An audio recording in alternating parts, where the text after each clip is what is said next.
Welcome to a Bonzoleum video. It's been a while since I've made one of these. I've been busy. I've been busy! Like in 48 hours. The guy from Dreamscape that plays the guy that's been in jail and then gets iced by Murdoch or whatever. So here's the deal. I played for the first time in 7 years a Led Zeppelin tribute band gig. I played John Bonham. I did this last night. Show you my hands to prove it.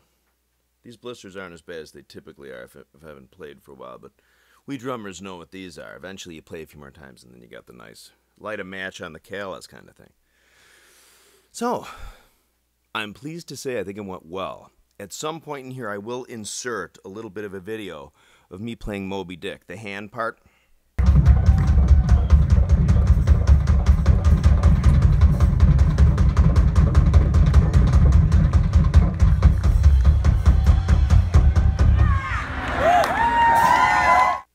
Thank God for adrenaline, because you should see the one drumstick I was using. Somebody wants a Bonzoleum drumstick that has blood on it.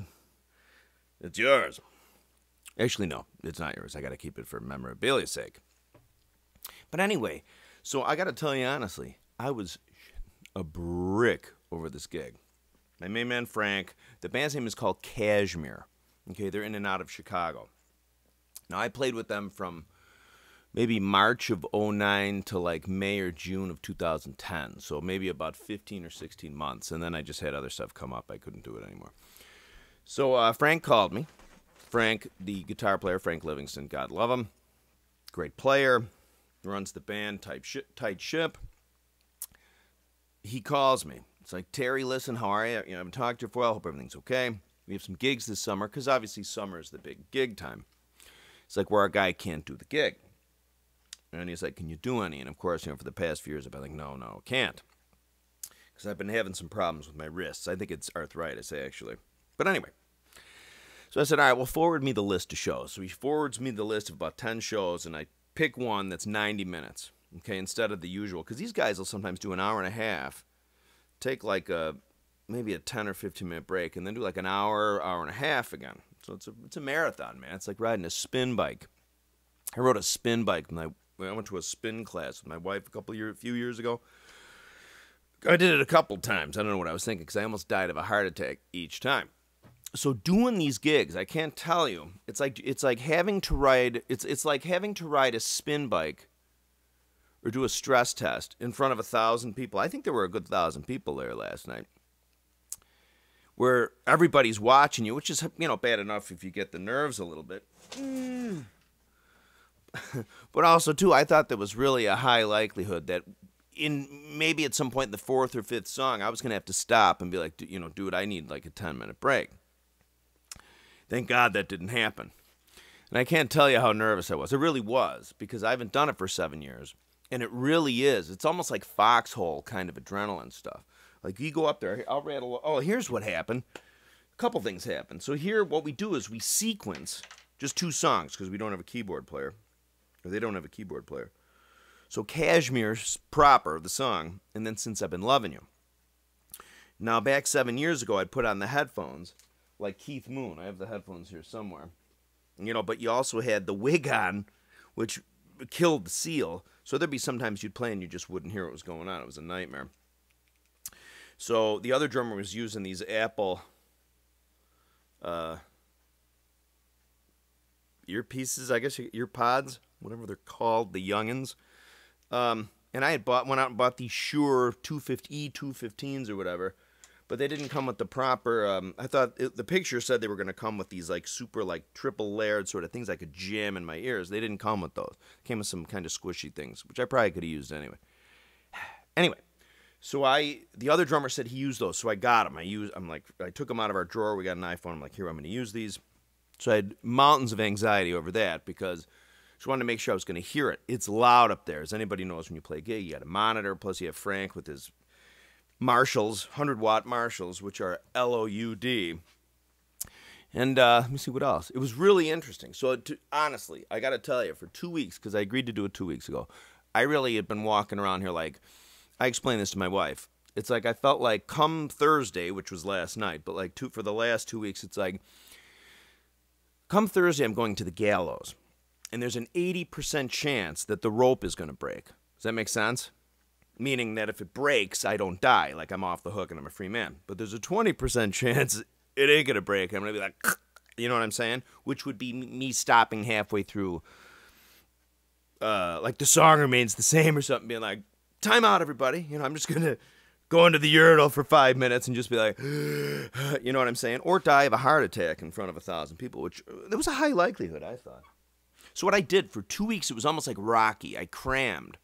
Actually, you know, I stopped eating all the crap I was eating. I stopped drinking soda. I played drums every day. Not in your traditional practice way, but literally just playing. Like I'd play time till I was tired, okay? Went over a few of the endings and stuff. You know, there are transitions. Like there's some medleys they do. Like they'll do a little bit of Jamaica into something else because, you know, depending on the show, if you're going to get a room full of diehard Zeppelinites, you're going to do a bunch of songs beginning to end. But if you have a bunch of people, maybe there's 70% the casual listener, it's actually smarter to sort of do some medleys and stuff. So I went over those. Now, bear in mind, I've never, ever rehearsed with these guys. In this Kashmir band, what it is, I mean, you got to be pro. You don't really rehearse. You kind of, Frank's like, all right, what I'm going to do is we're going to go from here to here to here. He came over once. I wasn't on the drums. We were sort of talking. He's like, I'm going to do it. And you got to remember that, you know. So, boy, that was a baptism by fire 9 years ago. But last night, I can't begin to tell you. Remember, we all get nervous. Remember, feeling fear isn't a bad thing.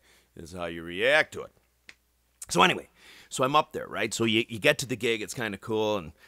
And so we get to the gig. It's the Taste of Park Ridge. And there's a lot of people that kind of are familiar with the band. They're all there. And, you know, a couple of people are like, you know, hey, you know, who's this guy? Who's the new guy? That kind of thing. I heard somebody say, well, no, you know, he's a pretty good Bonham guy. He has a YouTube channel. People are like, yeah. So, suddenly it comes. It's like, you know, the band before us, which was a bunch of these young gals, man, playing their arse off. It was really good. We had like 45 minutes to set up and stuff. So I'm up there. We're putting the drums up and everything. Next thing you know, like what seemed like 10 minutes was like 30 minutes, man. Suddenly the drums and everything were set up. The gong is real close. It's an actual 30-inch Peisty, early, you know, 70s tam-tam. They're not my drums. I wasn't using my drums. I was using Frank's Vista Lights, which were actually handmade by somebody in Indiana. So there's no badges on the floor toms, but there is a blue and olive on the rack tom. Now, normally when I used to play with them, I used my own amber kit, which was on the rail consulate, and then I had the shell-mounted cymbal arm and stuff. But last night, because I took the drums home after a gig they had last Sunday. I was going to put my rail on it, and I was going to set it up that way, and I was going to use my cymbal arm to fix the bracket. But the 14-inch rack tom has a crack in it right at the mount, so the integrity of the shell was through. So that has to be repaired. I was going to do it. You can buy this really crazy, this stuff, which is like some sort of a emulsifier attacher juice that's probably banned in 11 states, where you just sort of pour it on there and it melds the acrylic together. So the bond is probably stronger than the rest of it, like a bone when you heal it, right? So that didn't happen because I couldn't get the stuff in time. And so get to the gig, right? Carry all the stuff to the gig. I'm nervous as hell. Get there, we set everything up, and suddenly I got to put my white pants on, and I have a nice black Shoko shirt. I didn't have to wear the asbestos wig, thank God. I put a bowler hat on, you know, like 1975-y. Went up there equipped with my Apple earbuds for the 2 songs I was nervous about, which, by the way, when I got home, I put my shorts in the washing machine, and they went in the washing machine. So we'll see if these babies work. So we get up there, right? And I can't begin to tell you, you get up, you set up, you're up there. I'm not kidding. There's a lot of people out there. It's like an actual stage with lights and stuff. Got a kettle drum. It's a Slingerland 28-inch kettle drum. It's kind of really hard to control. It's a long story. At some point, we'll get the Ludwig, you know, WFL with the actual, you know, smoother pedal. Copper kettle. This one's fiberglass. So we get there, and God love them, all the folks there. You know, the people, when I said, they were like, yeah, it's the new guy. I mean, they're good folks, really. But it definitely was kind of like, So it comes time. Get the pants on. Didn't even try the pants on. Super duper tight. I'm like, get the pants on. Get the Shoko shirt. Put the bowler on. The guy out there's like, and welcome everybody. You know, the best Led Zeppelin tribute band, I think, in, you know, Chicago, the Midwest, and the United States, and the world. Kashmir. I'm running into the porta potty in the back because I had to go, man. I was about to play 90 minutes straight through. Okay, I got to find the set list. So I'm taking a leak, and then there's the pause. I'm thinking to myself, oh my God. So I come running around the corner. I go running up there. You know, of course, everybody's kind of like, So you finally get up on the perch. I'm behind the drums. We're on a riser, right? I'm thinking to myself, like, okay, I had my blue acrylite, which is around here somewhere, which I had tuned just like Bonham 73-ish.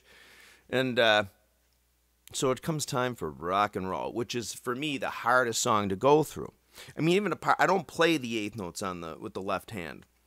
In the studio recording, I don't hear the eighth notes. He might be tapping them super light. Oftentimes, when you saw Bonham play it, there was occasionally a couple eighth notes with the left hand. But as he got older, though, like Nebworth, man, you see Bonham really tapping those eights. That's impressive. I, at this point, can't do it. I thought, screw it. But there were a couple times I had to cheat. I had to go to quarter notes a couple times because I was so nervous I counted the song off pretty fast. So I can't begin to tell you the panic you have when you're about halfway through, like right after, because we do the live 73 rock and roll. Right?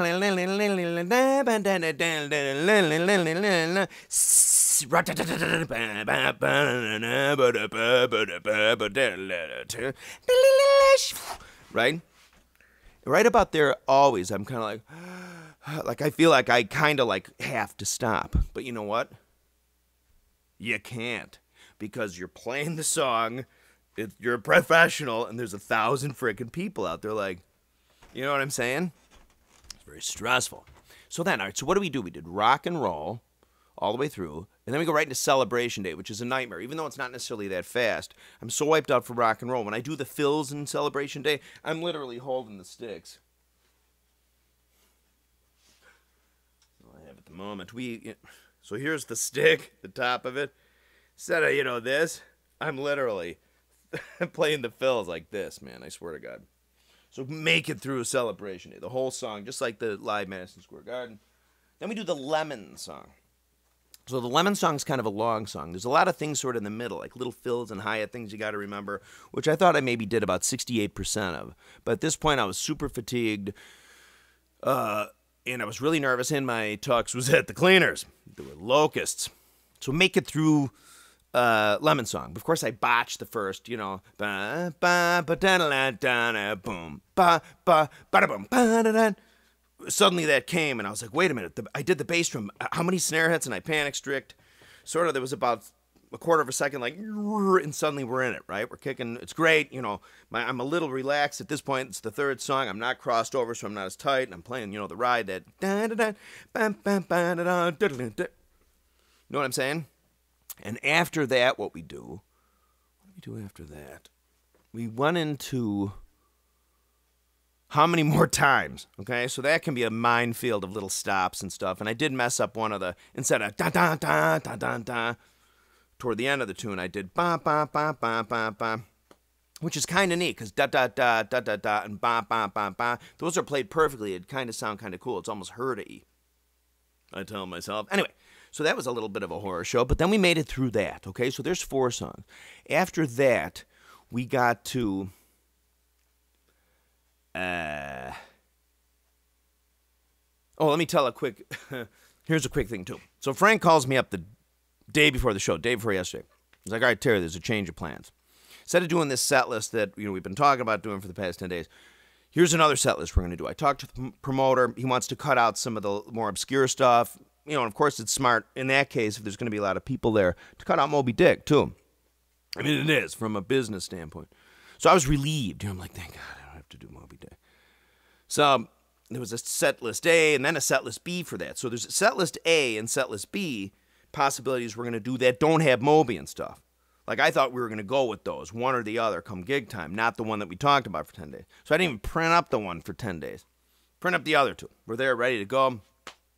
Get to the gig, it's like, we're going to do the original. I was just like, I didn't even have the set list. So I was panic-stricken, but I had to pretend like I was a professional.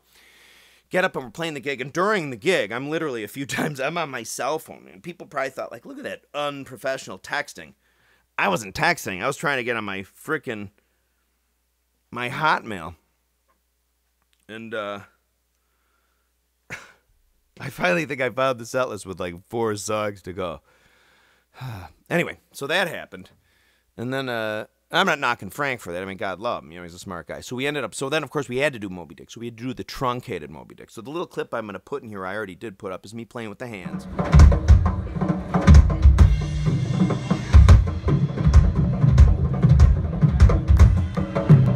they did put a phaser on, which was nice.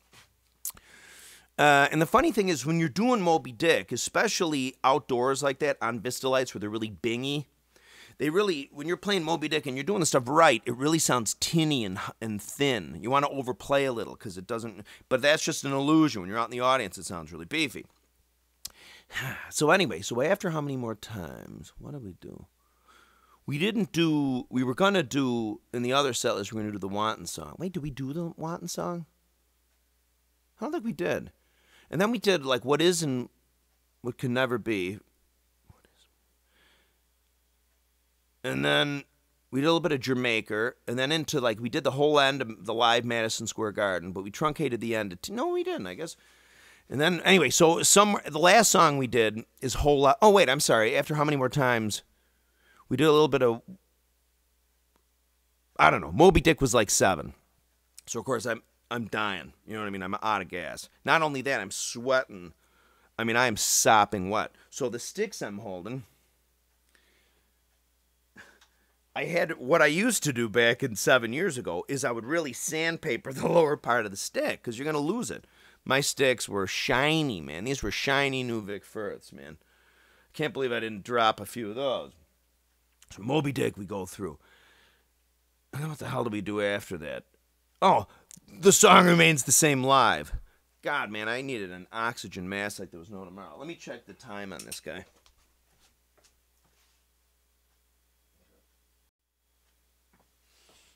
All right, I had to do a quick reset.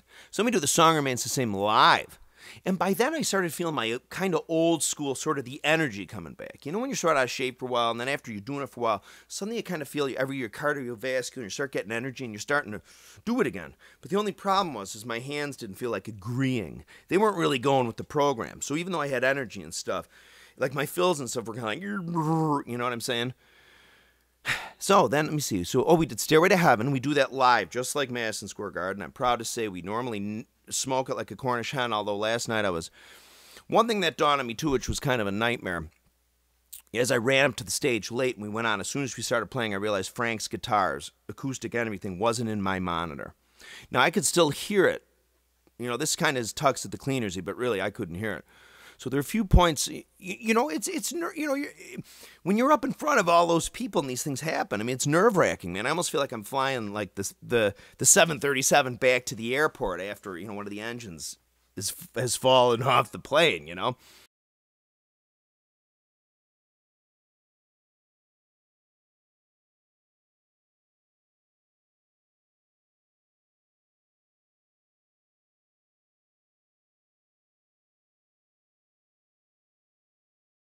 That's what it kind of feels like. So then we do a Whole Lot of Love, like the movie, you know.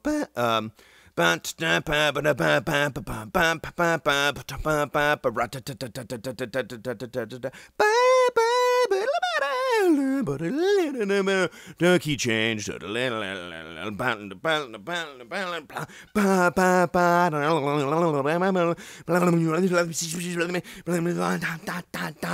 boom, boom, boom, boom, boom.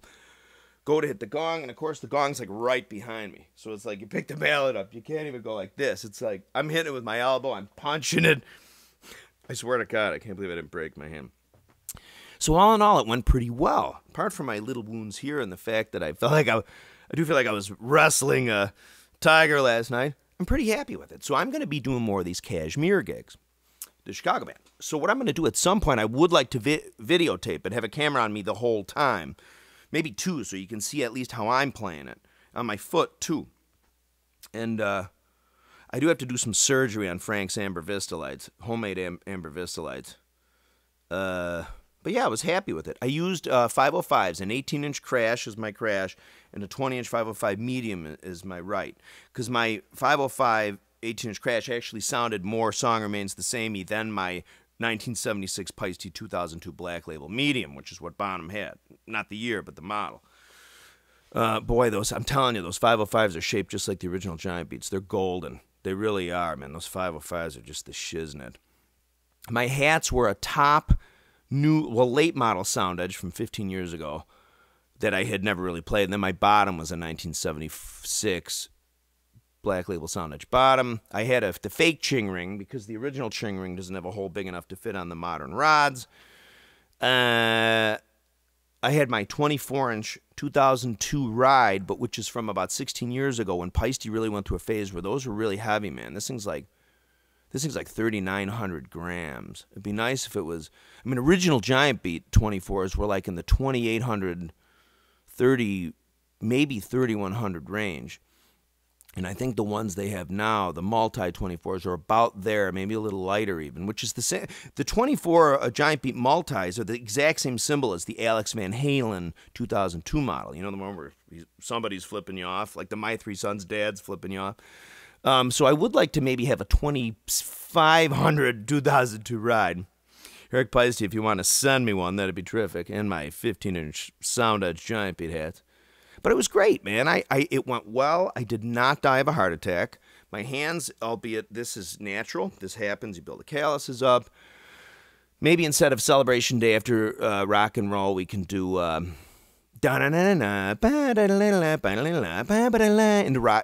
Black Dog. That'll be a lot better. But yeah, so I will get some video of me actually playing a whole gig, man. You can see how it is when you're under the gun. I mean, it's like riding a spin bike for 2 hours. Dude, we played 100 minutes in a row, no breaks. So I'm proud of myself. Anyway, thanks for watching. Again, I'll put that clip up. More videos on the way. What else happened last night? Then I was out in the yard. I got home. I was bringing the drums in. I'm like, oh, look at that possum in the yard. I walked over to it. It was a skunk. It turned and it sprayed. I ran for my life. I just got out of the way. This thing hides under my porch. I might have to relocate it. So, anyway, thank you for watching. If you hear of any Kashmir gigs in Chicago, that's the name of the band. I will be doing some. Not all. There's another drummer. But I will be doing maybe an occasional one. So I'll let you know when I'm doing any. Thanks for watching. Again, sorry about no videos for a while. I was really just for the last 2 weeks. Remember, I felt like I was going to the gallows. So, thank you for watching my videos. Please subscribe. Thank you.